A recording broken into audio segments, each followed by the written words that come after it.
복된 시간도 얻었음을 고백합니다. 아버지 하나님, 이 시간 우리에게 은혜를 베풀어 주셔서 하나님의 마음을 알게 하시고 주님을 닮아가게 하시고 하나님을 기뻐하는 모든 그리스도인들 되게 하여 주시옵소서. 또 아버지 하나님, 우리가 가정에서 예배를 드리고 있고 각 처소에서 예배 드리고 있는 영혼들이 있습니다. 하나님 아버지께서 그 영혼들을 지켜주시고 하나님 아버지께서 그들을 붙들어 주셔서 은혜가 충만하게 하여 주시옵소서. 각 가정에서 예배를 드릴 때 하나님을 더 사랑하게 하시고 가족 간에 또 친밀한 은혜의 시간 누리게 하여 주옵소서. 주께 맡기며 예수님의 이름으로 기도합니다. 아멘. 저 좀 꺼줄래?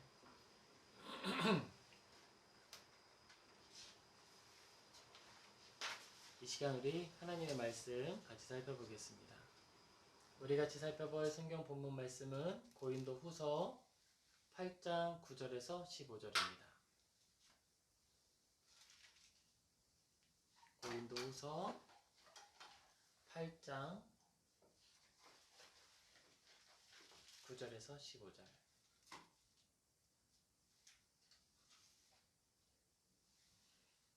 고린도후서 8장 9절에서 15절 제가 봉독하겠습니다.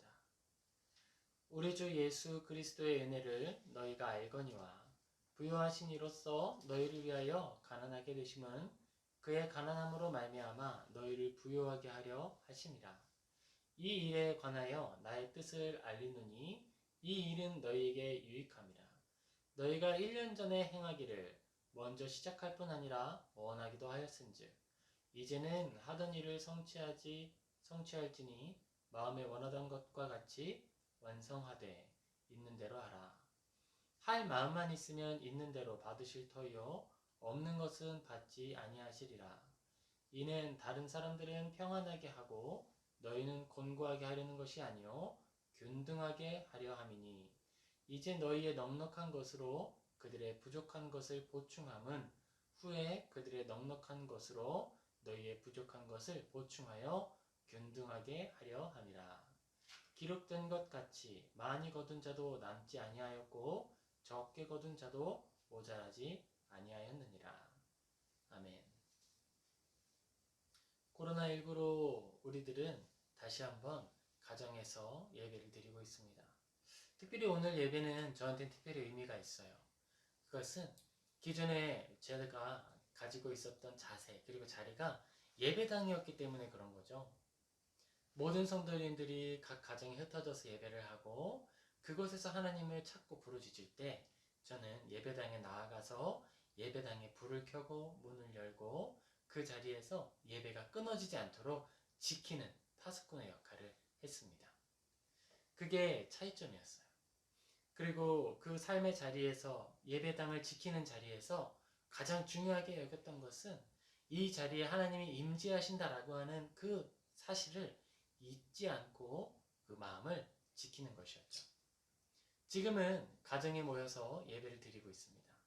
그런데 이 자리에 나와서 예배를 드리니까 또 다른 하나님의 은혜가 있다는 걸 느껴요. 무엇이냐면 이 자리는 치열한 삶의 자리라는 거죠. 아이들이 뛰놀고 있습니다. 지금 조용하죠? 지난주 금요일에 예배를 드릴 때에는 우리 막내가 셋째가 뛰어와서 품에 안기기도 하고 그랬어요. 그런데 지금은 우리가 함께 예배를 드리는데 아직 예배 훈련이 온전히 되지 않았기 때문에 조금 장소를 구별하였고 또 시간을 조금 구별하여서 예배를 드리고 있습니다.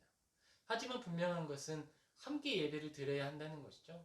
그리고 우리의 삶의 자리가 그 일상이 언제 어떻게 하나님을 만나더라도 부끄럽지 않고 또 마음의 준비가 될 뿐만 아니라 삶의 습관으로 훈련이 되는 그 경건의 훈련, 신앙의 훈련이 이루어져야 한다는 건 분명합니다. 제가 예배당을 지킬 때에는 이 자리에 하나님이 임재하신다라고 하는 그 한 가지를 두고 새기고 기억하고 내가 그 앞에 서는 한 예배자로서 온전히 서기 위해 노력했다면 이제 가정에서 드리는 예배는 그 응용 훈련이 되는 거예요. 하나님이 이 자리에 함께 하신다라고 하는 분명한 사실은 기본입니다. 그것은 기본이고요. 그 다음에 이어지는 훈련은 나의 시간을 구별하고 마음을 구별하고 장소를 구별하되 나 혼자만 구별하는 것이 아니라 저의 가장 친한 영혼들, 내 아내, 나의 사랑하는 자녀들과 함께 그 마음을 구별하고 장소를 구별하고 시간을 구별하는 훈련을 해 나아가는 것이죠. 그런 의미에서 오늘 이 시간은 그 시작이 되는 것이고 이제 비교가 될 거예요. 한 주 한 주 하나님 안에 자라가고 하나님 안에 우리의 삶이 얼마나 구별될 수 있는지를 이제 훈련해 나아가는 것이겠죠. 기도 제목이 있다면 그런 거예요. 코로나19를 통해 우리가 이 시간을 이제 경험하게 되는 거죠. 예전에 그런 말들이 늘 있었어요. 가정예배 드리십시오. 가정예배가 그리스도인들, 특별히 개신교를 믿는 사람들에게는 가장 중요한 것입니다. 카톨릭에서 예배를 드릴 때는요, 꼭 미사를 장소에 나와서 드렸어야 했어요. 미사에 나가서 나누어주는 성찬에 참여해야 했고요. 알지 못하는 라틴어로 드리는 설교를 들어야 했고요. 그런데 개신교로 넘어가면서 우리들은 각 가정에서 모이게 되었고 미사를 드리는 곳이 아니라 다른 곳에서 예배를 드리기도 했습니다. 그리고 코로나19를 우리가 경험하면서 말로만 외치고 사실 잘 실행하지는 못했던 가정 예배를 실제로 시도하고 또 마음의 체험을 하고 삶으로 누리고 그렇게 우리에게 하나의 은혜의 장으로서 이 가정을 사용하는 시기가 된 것이죠. 우리가 오늘 살펴본 고린도 후서 8장 9절에서 15절은 그 가정의 예배 그리고 그 예배의 자리를 지키는 자들의 모습이 담겨 있습니다. 특별히 그 예배의 자리를 지켰던 자들, 개척하는 사람들, 사도들, 그분들이 어떻게 교회를 섬기고 세워나갔는지 같이 한번 살펴보려고 합니다. 우리 주 예수 그리스도의 은혜를 너희가 알거니와 부요하신 이로써 너희를 위하여 가난하게 되심은 그의 가난함으로 말미암아 너희를 부요하게 하려 하심이라. 고린도 후서에 나타나는 이 본문은요, 재정적인 문제에 대한 이야기를 담고 있어요. 서신서에서 가장 핵심적인 이야기, 복음, 예수 그리스도, 교회를 세워나가는 것, 여러 가지 키워드를 가지고 이야기를 할 수 있겠지만 우리가 반복해서 주목하고 또 발견하게 되는 것은 연보에 대한 이야기입니다. 서로 자기의 것을 떼어 나누어 섬기게 되는 것이죠. 사실 이것이 초대교회를 유지 가능하게 했던 가장 중요한 원리였어요. 왜냐하면 우리가 예수님을 믿는다고 해서 우리의 육체가 더 이상 먹을 것을 안 먹어도 된다거나 하나님을 믿는 순간 우리가 사는 집의 천장에서 만나가 떨어져 내리거나 그런 것이 아니거든요. 삶을 살아가는 모든 필요한 것들은 그대로 필요했습니다. 하지만 그들이 삶에 누리고 또 가져야 했던 재정적인 이익이나 공동체적인 생활의 자리는 포기해야 했어요. 왜냐하면 유대교를 버리는 순간 유대인의 공동체에서 떨어져 나가게 되는 것이고 유대인의 공동체에서 버림을 받는다는 것은 삶을 유지할 수 없게 된다는 걸 의미하기 때문에 그래요.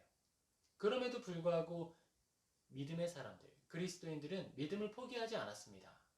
왜 그랬을까요?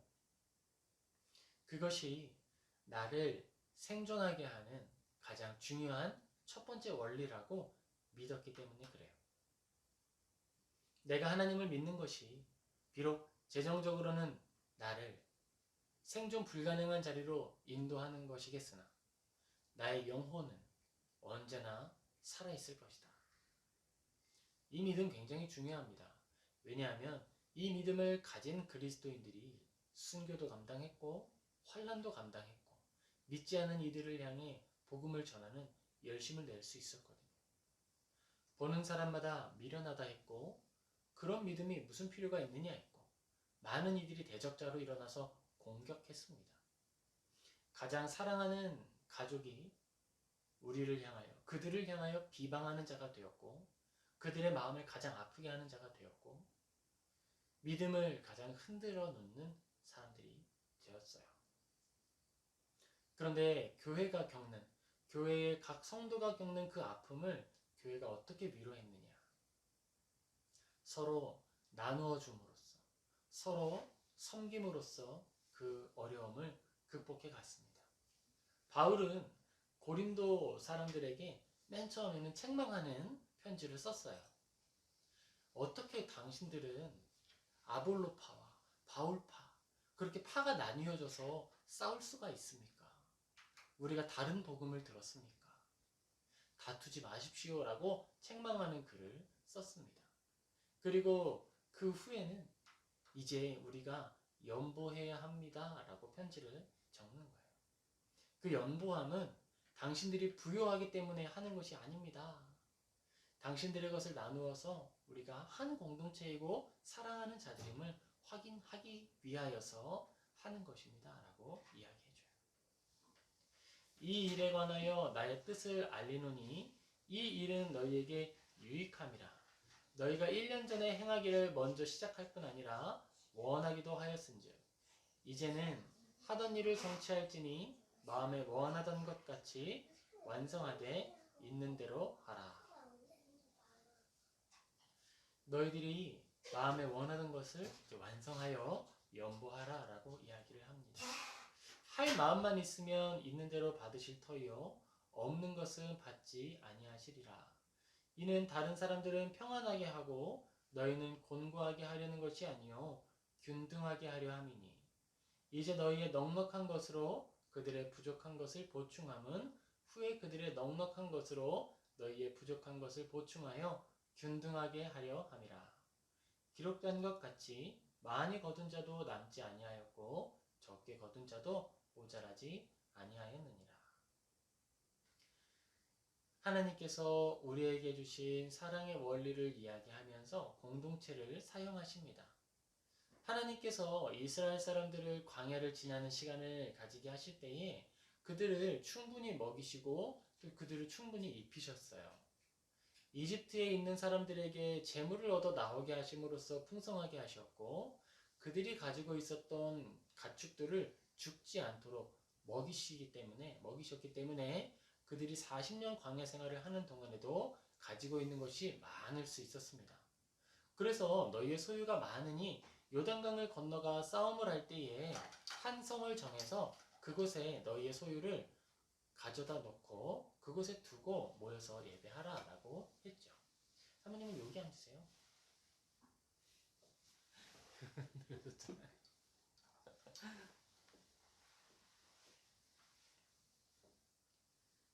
너희의 소유가 많이 있으니 그것을 덜어서 두고 전쟁을 수행하라 라고 할 정도로 하나님은 이스라엘 사람들, 광야를 지났던 사람들의 소유에 대하여서 관심을 가지고 있었고 그 필요를 알고 계셨습니다. 그렇다면 이스라엘 사람들이 이제 믿음을 처음 가지고 예수님이 승천하신 이후에 모여 예배할 때에 그들의 필요를 하나님이 모르셨을까? 분명히 아셨죠. 분명히 아셨는데 하나님은 그들의 필요를 하나님의 능력으로 채우기를 기뻐하지 않으셨어요. 여기에 놀라운 비밀이 있습니다. 하나님께서는 그들의 필요를 분명히 아시고 채우실 수 있는 능력이 있음에도 불구하고 어떻게 하셨냐면 그 땅 가운데 몇몇 사람들을 택하셔서 그들을 부유하게 하셨어요. 그 땅 가운데 몇몇 사람들에게 지혜를 주시고 능력을 주시고 그들이 소유를 가질 수 있도록 은사를 베풀어 주셨습니다.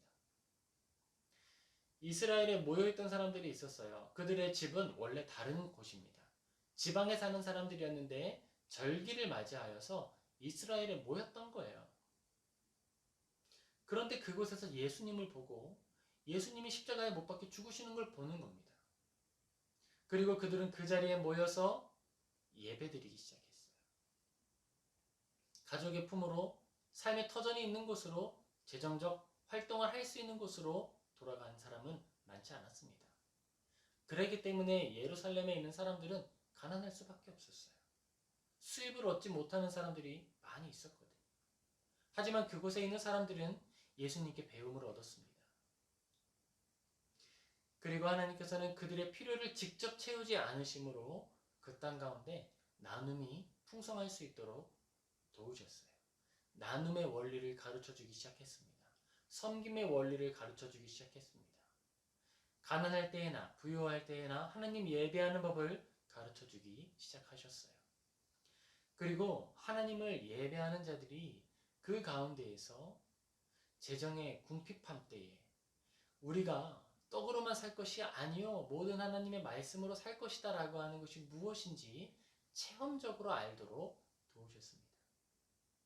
그리고 그 공동체가 환난을 받아 박해를 받아 흩어지게 되었을 때 재정적인 훈련을 받은 이들이 흩어지게 되었을 때 이제 그 훈련받은 사람들이 각 처소에 나아가서 예수님을 전하기 시작했어요. 예배하기 시작했고요. 하나님을 만나기 시작했어요. 하나님은 박해라고 하는 걸 막지 않으시고 허락하셨습니다. 그를 통해 훈련받은 이들이 흩어져서 예배할 수 있게 허락하셨어요.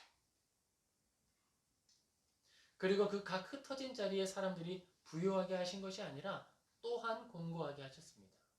나눔의 원리를 이해하게 하셨고 하나님을 사랑하는 그 마음, 예배함을 통하여 살아가는 것이 무엇인지 우리가 살아갈 때 우선이 무엇인지 무엇이 우선되어야 하는지를 알게 하신 거예요. 하나님은 삶을 변화시키실 수 있는 분이지만 삶을 사용하셔서 우리를 교육하는 분이시기도 합니다. 이스라엘 사람들에게, 특별히 고린도 후서의 이 사람들에게도 그렇게 하셨어요.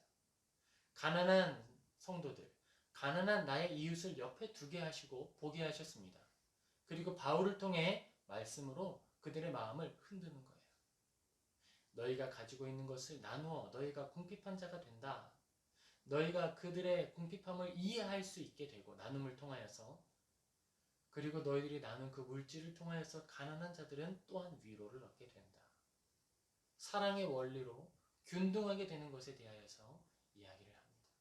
예전에 하나님은 모세를 통하여 광야에서 많이 거둔 자나 적게 거둔 자나 그들이 먹을 만한 그 분량만 남겨놓고 나머지는 썩어버리게 되는 것을 보게 하셨어요.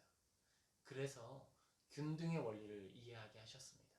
그런데 이제는 어떤 이들을 통하여서 삶의 자리를 통하여서 환경을 통하여서 그 똑같은 교육을 해주시는 거예요. 많이 거둔 자나 적게 거둔 자나 균등하게 되었다. 14절 15절이 그런 의미에서 우리에게 전해진 것이죠. 이제 너희의 넉넉한 것으로 그들의 부족한 것을 보충함은 후에 그들의 넉넉한 것으로 너희의 부족한 것을 보충하여 균등하게 하려 함이라.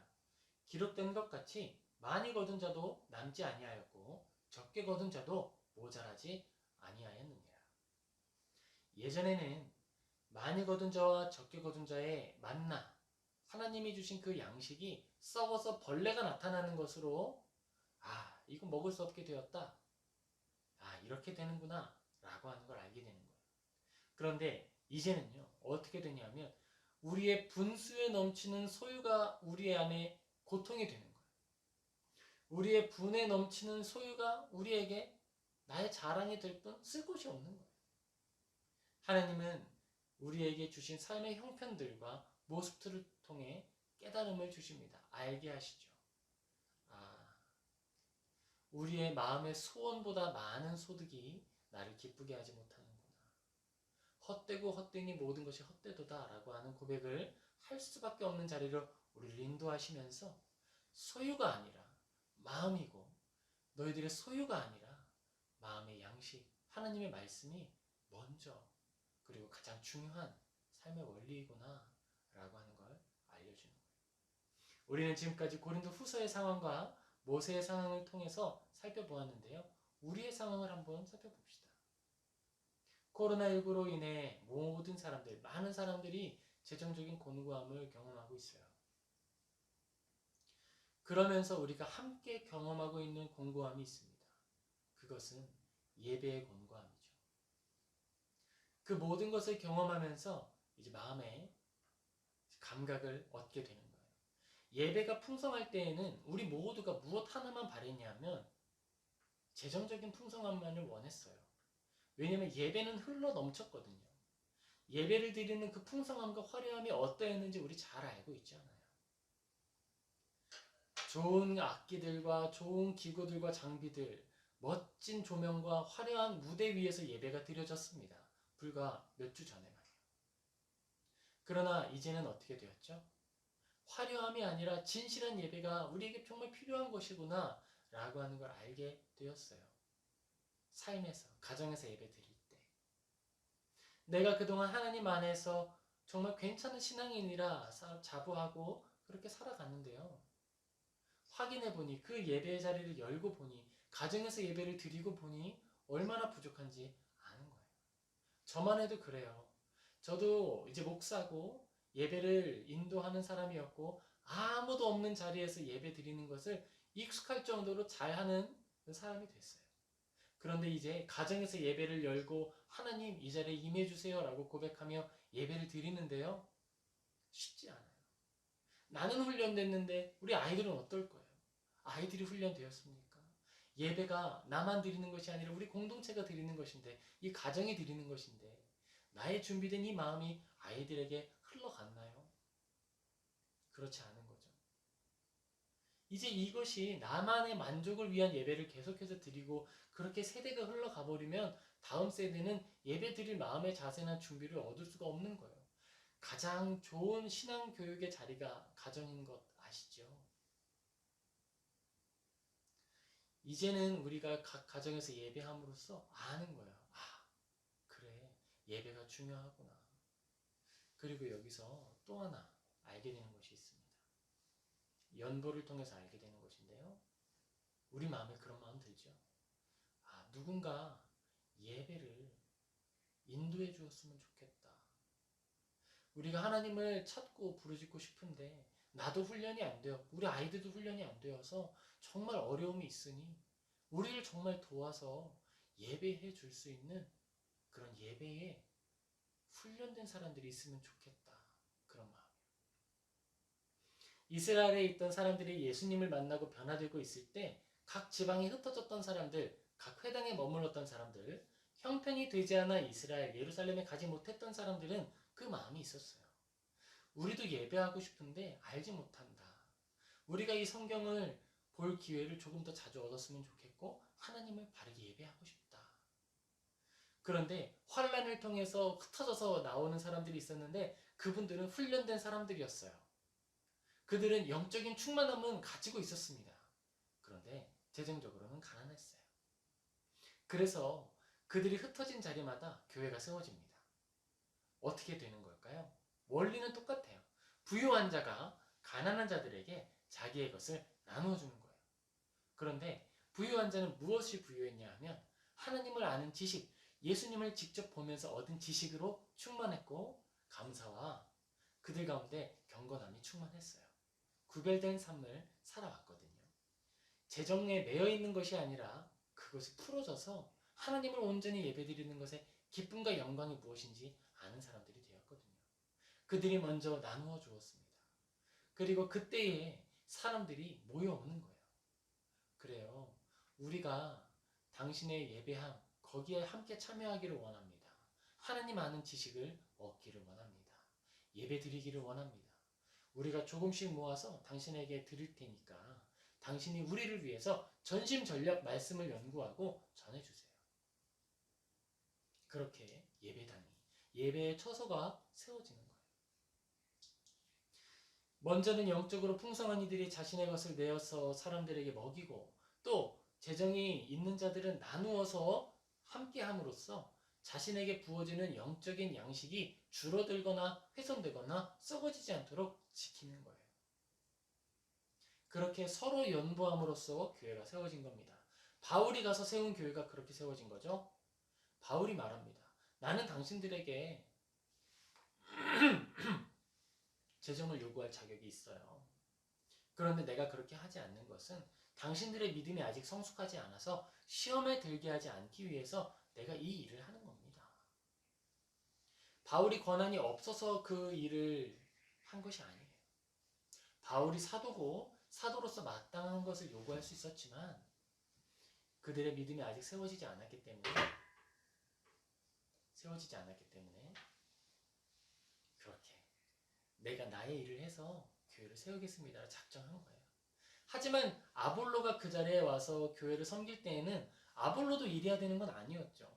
아볼로에게는 아볼로를 위한 생활을 할 수 있도록 돕는 손길들이 필요했던 거예요. 그것이 연보입니다. 가장 선한 하나님의 은혜를 누리는 방법이고 교회가 유지되는 방법이에요. 자, 이런 상황 속에서 이렇게 말할 수 있을까? 아, 우리가 헌금하는 거 다 교회를 위해서 쓰이잖아요. 교회 건물 유지하고 우리 교역자분들을 먹이는 일에 쓰이잖아요. 이거 좋지 않은 거 아닌가요? 나는 또 좋은 일에 쓰기를 원해요. 어려운 사람들 돕기를 원하고 저렇게 굶어가는 사람들 먹이는 일을 써야 될 것 같은데 교회는 그런 일 하는 것 아닌가요? 맞는 말입니다. 그런데 우선순위가 있죠. 우리가 그들을 가난한 이들을 섬기는 건 당연한 거예요. 그래서 우리는 그들을 섬겨야 돼요.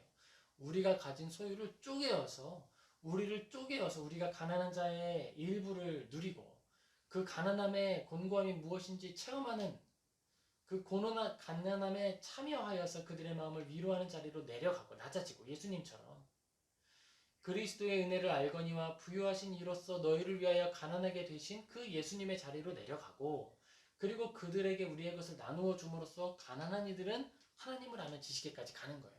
그런데 이 일이 어떻게 이루어지는 거죠? 아무렇게나 이루어지나요? 아니죠. 먼저 우리에게 말씀이 풍성해진 이후에 가능한 거예요. 만약에 그들을 섬기는 것이 우선이다. 그러면 이런 것이죠. 복음이 없이도 우리는 선한 일을 할 수 있는가? 우리가 나누고자 하는 그 열심이 복음의 충만함이 없이 가능할까? 우리의 선행이 예수님 없이 가능한가? 우리의 선행은 나로부터 비롯되는 것이 아닙니다.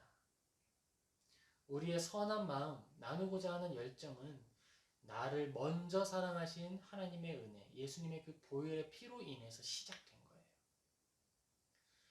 그리스도인이 선한 마음을 품고 열심으로 나누기를 원하는 것 좋은 것입니다.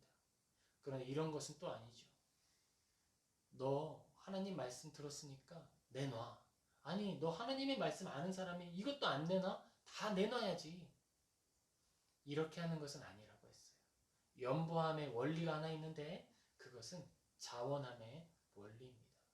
하나님을 사랑하고 하나님을 기뻐하는 마음에 자발적으로 믿음의 분량을 따라서 나누는 거예요.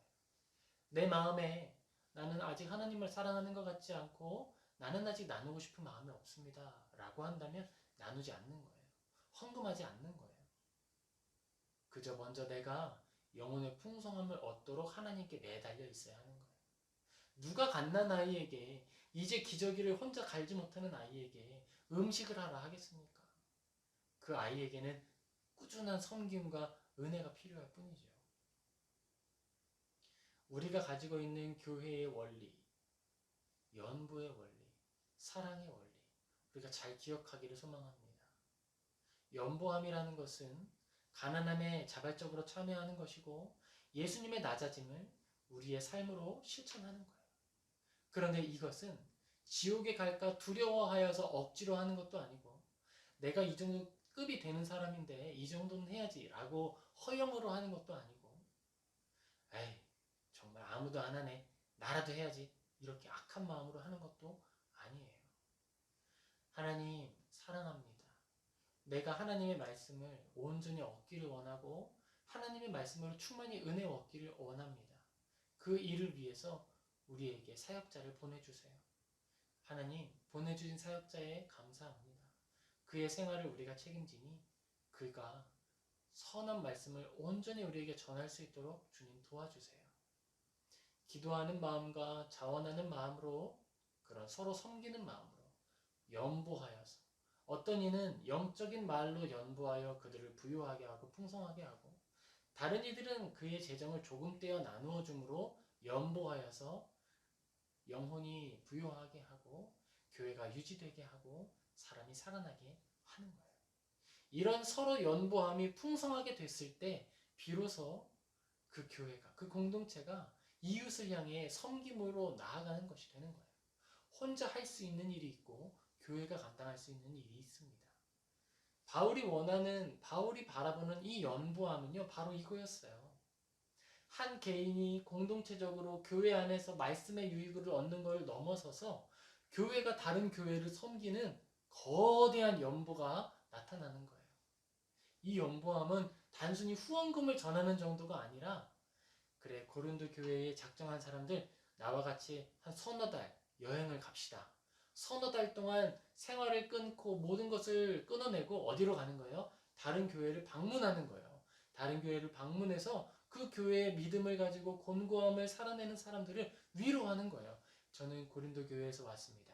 3개월을 오는 동안에 풍랑도 만났고 어려움도 있었고 여러분에게 연보할 이 금액에 훼손이 되지 않기 위하여서 금식도 했습니다.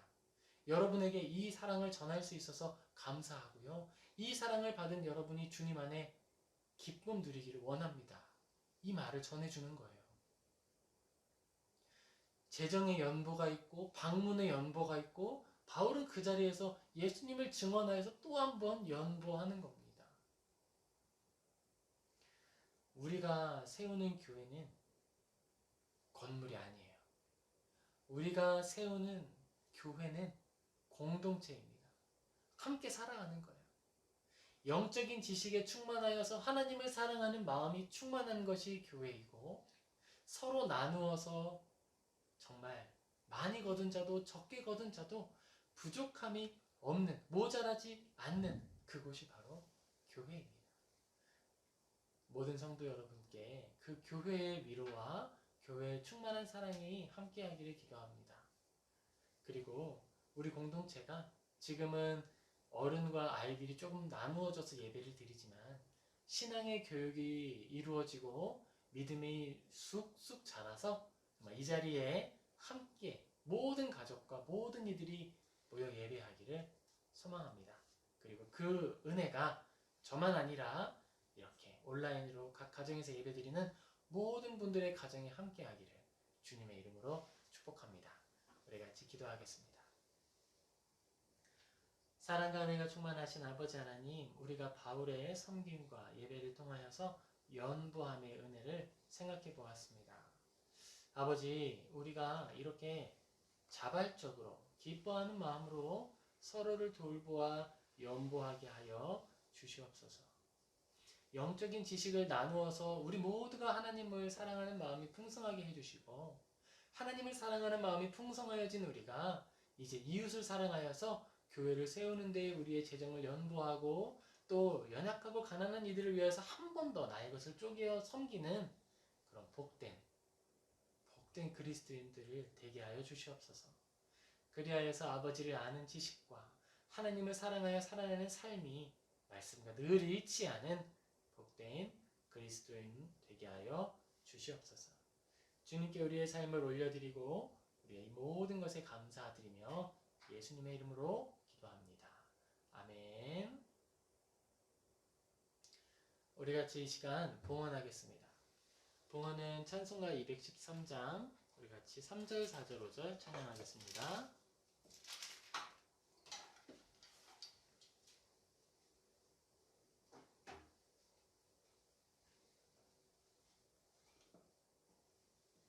찬송가 213장 3절, 4절, 5절입니다.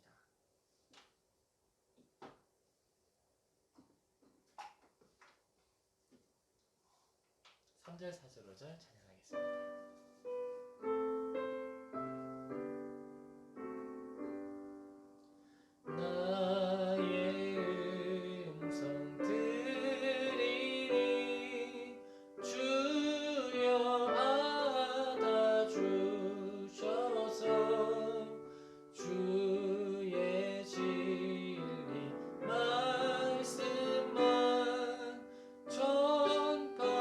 전파하게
사랑과 은혜가 충만하신 아버지 하나님, 우리의 생명 주심에 주님께 감사를 드립니다. 또한 아버지, 우리에게 생명 주신 것에서 감사한데 생명뿐 아니라 우리에게 필요한 재정을 허락하여 주심에도 감사를 드립니다. 우리의 생명, 재정, 은사, 내가 가진 모든 재능이 주님의 것입니다. 이 모든 것이 주님의 것임을 고백하며 그 중에 일부를 떼어 주님께 올려드리오니 주님 흠양하여 주시옵소서. 이 예물이 흘러가는 자리마다 하나님을 사랑하는 지식이 넘치게 하여 주시고 상처받은 영혼이 살아나게 하시고 어려움 당하는 이들이 주님의 말씀으로 위로를 받아 능히 이기실 하나님께 기도하며 극복하는 믿음의 새 생명이 나타나게 하여 주시옵소서. 주님께 이 모든 예물과 이 모든 은혜에 감사드리며 예수님의 이름으로 기도합니다. 아멘. 우리 시간 축도하겠습니다. 축도할 때에 기도하는 사람도 하나님께서 은혜 주심을 믿음으로 감사함으로 받으시고 또 하나님께서 이 은혜 베풀어 주신 것을 누려서 끝나는 것이 아니라 내일부터 이어질 우리의 삶의 자리에 그 은혜로 살아내는 모두 되기를 소망합니다. 축도하겠습니다. 이제는 주 예수 그리스도의 은혜와 하나님의 사랑과 성령의 교통하심이 이 말씀을 듣고 자발적인 연보하기로 작정하는 모든 영혼들 위해 이제로부터 영원토록 함께 있을지어다.